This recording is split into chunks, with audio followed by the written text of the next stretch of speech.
Okay, Genesis 19 is from from verses 1 to verse 29. It gives us a story about the destruction of Sodom and Gomorrah. We are well aware of this story, and I just thought we will pull out or extract a few lessons from this chapter, which maybe for lack of a better word, I'll call our brother Lot, can teach us. The chapter shows that Lot was ready and he was kind. So it's about readiness and kindness that I want us to pick up today. And especially if we listened at the opening prayer, Brother Lucas spoke about the world events. Look, for as much as we talk about it week in, week out, they can't be ignored. And it's always good to remind each other that we are getting there. That actually motivates people to keep on moving, keep on pushing.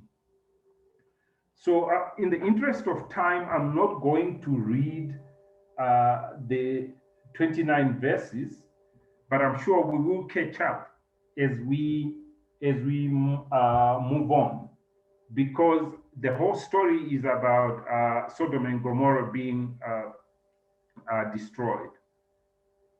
Now, I want us to look at verse 1.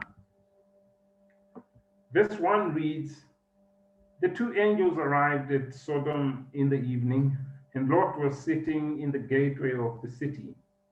When he saw them, he got up to meet them and bowed down with his face to the ground." So Lot was the man at the gate. And I remember a few years back, we had men at the gate, which didn't last for long. But in the discussion that we had there, the purpose of the men being at the gate is to guard the city. But whilst there, it gives them the opportunity or the time to reflect. And now we are talking in the example of Lot. I'm sure whilst he was sitting there, it gave him time to reflect. And why do I say that? I'm sure it would be safe to say he was looking for positivity, especially with what was happening in the city or what the city had become. And positivity he got through the arrival of the angels. So now, what do we pick up from there? When talking of readiness, we should take moments to sit at the gate and reflect, because it gives us time to actually put the pieces together and put your house in order. This is where you correct some of the wrongs that you do and you justify yourself. This is the time where you ask yourself those difficult questions that you sometimes ignore. And so it is important to actually do that. But then the other thing is, the next thing that happens, whilst he was sitting there, two angels arrived. Now, if we look throughout uh, the the Bible, we see that God speaks to us in different ways, and God communicates with us in a lot of ways.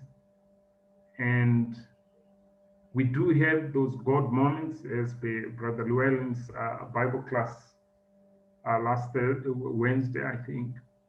So we see a lot of incidences where God speaks to us throughout the angels. One to note, which is similar when somebody is reflecting, is in Luke 1, verses 28 to 30. This is when the angel came to Mary, the mother of Jesus. The angel went to her and said, "Greetings, you who are highly favored. The Lord is with you." Mary was greatly troubled at these words, verse 29, and wondered what kind of greeting this might be. But the angel said to her, "Do not be afraid, Mary. You have found favor with God." So, here we can see there's a couple of other times which are similar, where the angels will come and communicate, but it's God communicating to us. And in chapter 19 of Genesis, the angels came to Lot. Now, if we go down to verses 2 and 4, it reads, "My lords," this is now Lot, he said, "please turn aside to your servant's house. You can wash your feet and spend the night, then go your way early in the morning." "No," they answered, "we will spend the night in the square." But he insisted so strongly that they did go with him and entered his house. He prepared a meal for them, baking bread without yeast, and they ate. Before they had gone to bed, all the men from every part of the city of Sodom, both young and old, surrounded the house. I'll stop it there for now. Now, in chapter 18, it's exactly the same incident that happens, but this time it was with Abraham. Now, there's a few things that we need to know there. There was a culture of when visitors arrive, they wash their feet, get them clean, give them food. Where did that kindness go? Do we have that type of kindness when somebody arrives? We rush to actually do that.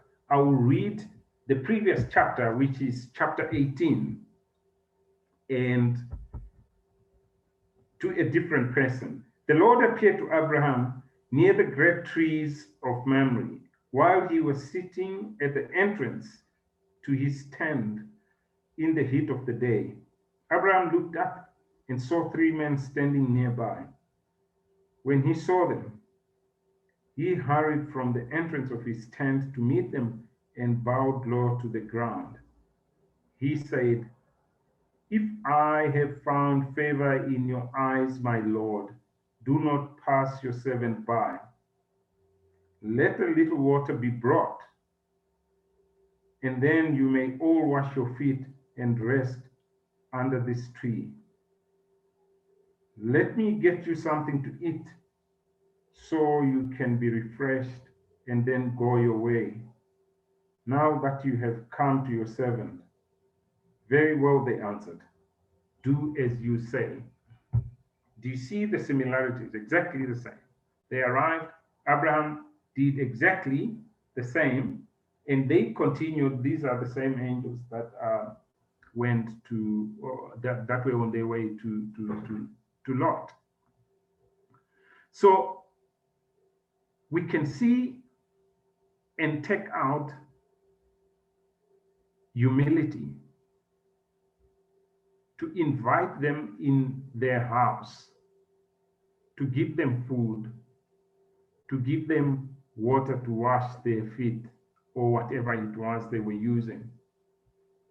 So here we see in chapter 19, we see Lot showed that giving can also be a way of communicating or communication.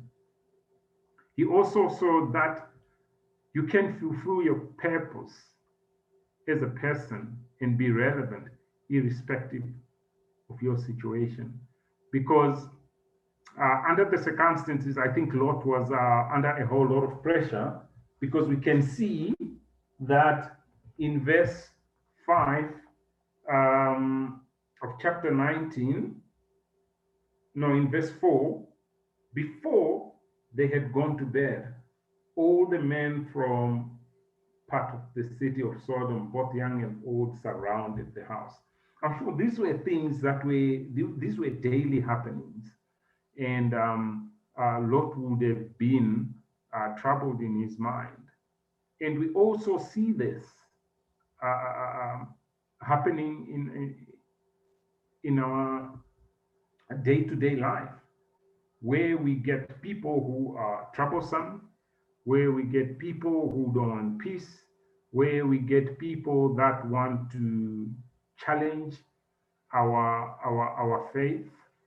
And we can actually see what this city had gone up to. There is also another lesson that we can take from Second Kings 4 about the Shunammite woman. I think I once did a study on this, and it's exactly the same in terms of the kindness that is shown, the communication through giving, and even under the circumstances, uh, they stood firm to what they believed. In verse 5 of chapter 19 of Genesis, we can see how corrupt the city had become. And again, I do not need to emphasize more that we are facing these things on a daily basis. And it's up to us to take the lessons of readiness in terms of the challenges that we face on a daily basis. Now, verses 6 to 11 of chapter 19, very interesting. Lot went outside to meet them. This is now the young people that had come, that had surrounded his house. Lot went outside to meet them and shut the door behind him and said, "No, my friends, don't do this wicked thing." Because in verse 5, after they surrounded the house, they called to Lot, "Where are the men who came to you tonight? Bring them out to us so that we can have sex with them." So he said to them, "No, what you're doing is wrong. Don't do this wicked thing. Look, I have two daughters who have never slept with a man. Let me bring them out to you, and you can do what you like with them. But don't do anything to these men, for they have come under the protection of my roof." I think if we look at the gesture and how Lot reacted to the people, the sacrifice, which we also see in the lives of Abraham to Isaac, when asked to sacrifice, I think this is the highest level of an oath one can take to actually, defend and be firm on what you believe, and living by the principles of being unselfish. He could have said, I can't let my daughters go. I would rather let these men, because, they just arrived, than my daughters to be harmed. But unselfishly, he he actually gave his daughters. It's, it's a very, very strong stance one can take, and a good lesson that we can pick up from there. We see that with God by letting his son die for our sins. And there is something interesting in this event, in what was happening now, especially in verse 8. Lot then goes on to say, but don't do anything to these men, for they have come under the protection of my roof. I'm not sure who was protecting who here. Was it Lot protecting them, or was it a tradition that if somebody comes for refuge in your household, then they are free? Nobody should be able to do any harm to them.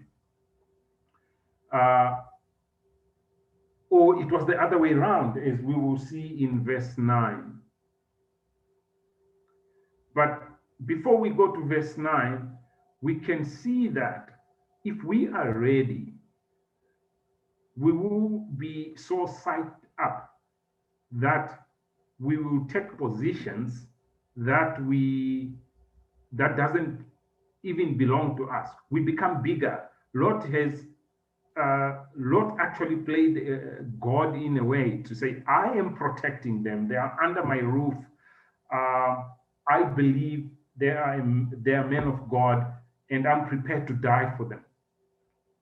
So we need to get our trust, our hope, our faith to those levels as well, such that you will be psyched up and be ready to defend. And verse 9 reads, get out of the way, they replied. This fellow came here as a foreigner. This is the people outside at the door who were saying this to Lot. And now he wants to play the judge.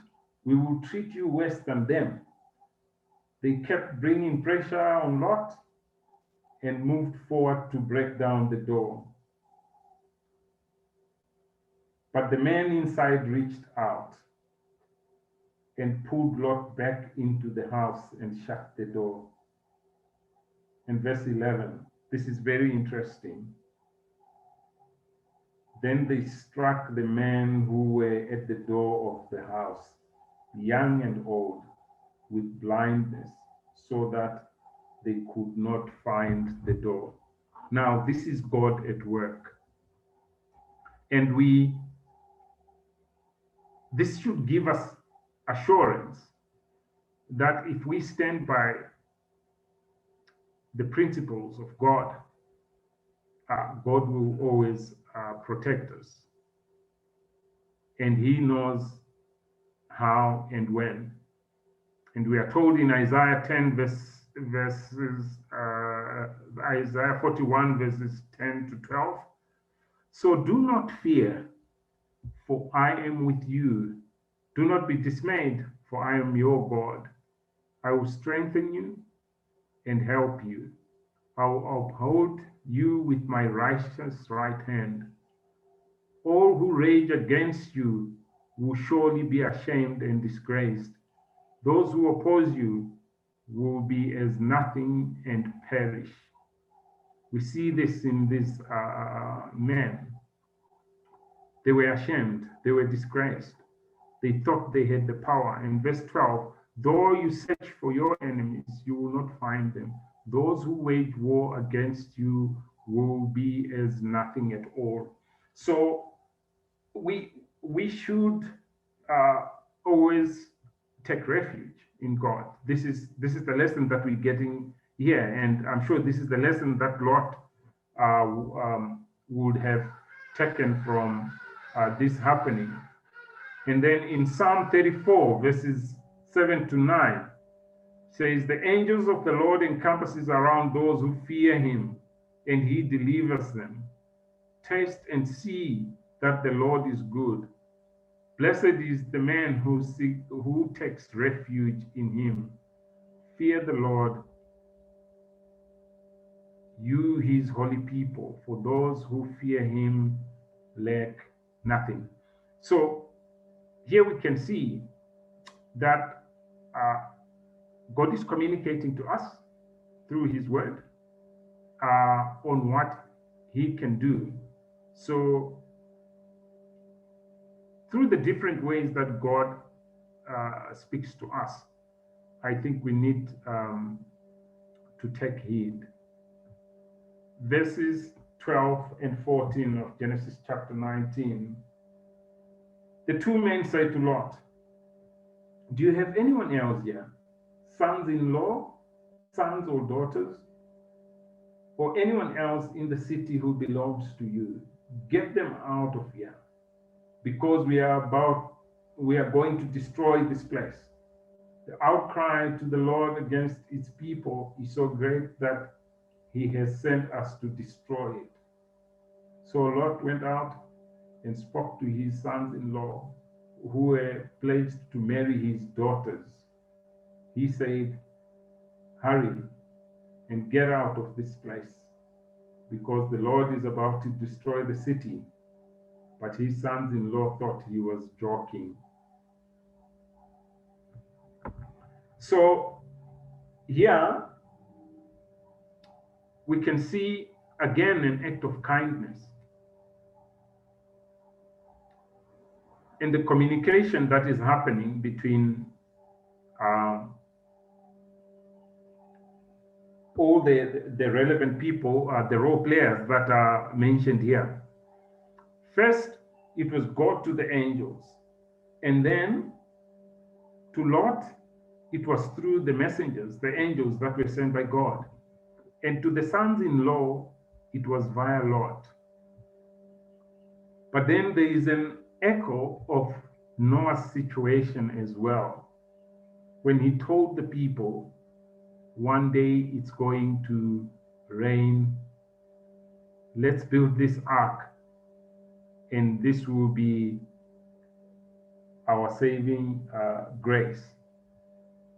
The people laughed at him, just like what the sons-in-law did to Lot.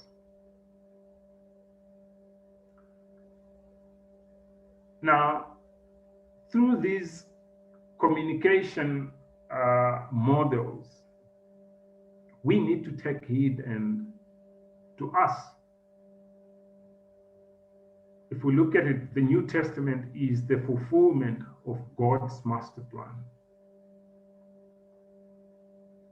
In Hebrews 1, verses 1 to 2, it reads, in the past, God spoke to our forefathers through the prophets at many times and in various ways.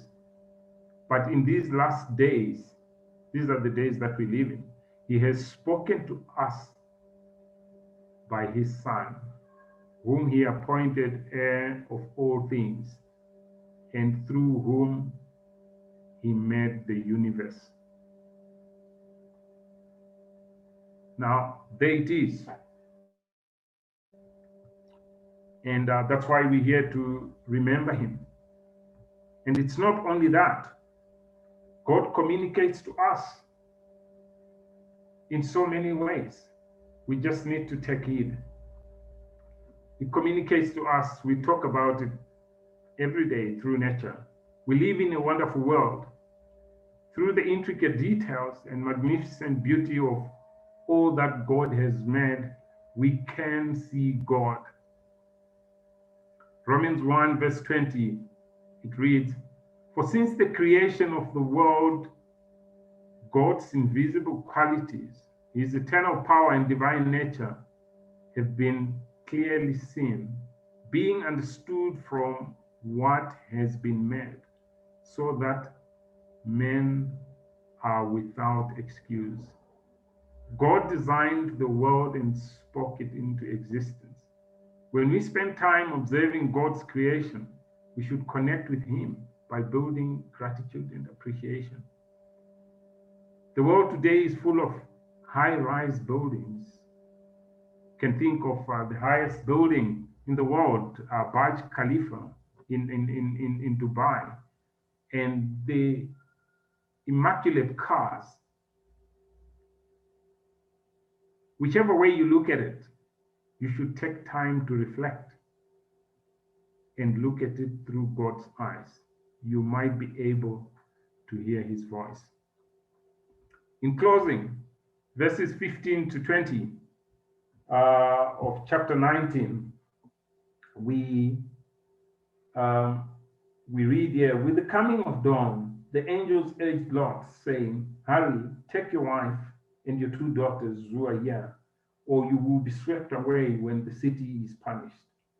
When he hesitated, the man grasped his hand and the hands of his wife and of the two daughters and led them safely out of the city, for the Lord was merciful to them. As soon as they had brought them out, one of them said, 'Flee for your lives, don't look back, and don't stop anywhere in the plain. Flee to the mountains, or you will be swept away.' Verse 18, but Lot said to them, 'No, my lords, please. Your servant has found favor in your eyes, and you have shown great kindness to me in sparing my life, but I can't flee to the mountains. This disaster will overtake me, and I will die. Look, here is a town near enough to run to, and it is small. Let me flee to it. It is very small, isn't it? Then my life will be spared.'" Now, things are about to happen from the verses that we read. In verse 16, I think it relates. Sometimes we are hesitant and we need a brother to pull our hand. But in Lot's situation, this shouldn't have been. There shouldn't have been any doubt in his mind because of what the angels had just done to the abusers or the people that had come at his doorstep. In verse 20, how about the conditions? Now Lot is trying to negotiate to be met halfway, and God considered, which also tells us in terms of the communication, it's not only one way, it's both ways. God listened, and we know that this happened to Moses when he was sent to Egypt. Abraham also tried it when he was told to leave his land. And verses 26 and 29, the message was very clear: don't look back. But Lot's wife looked back, and he was destroyed. In verse 29, Lot was saved because he followed instruction. As we are about to take the bread and wine, let's take heed of the things that we have just said, we have read. I thank you.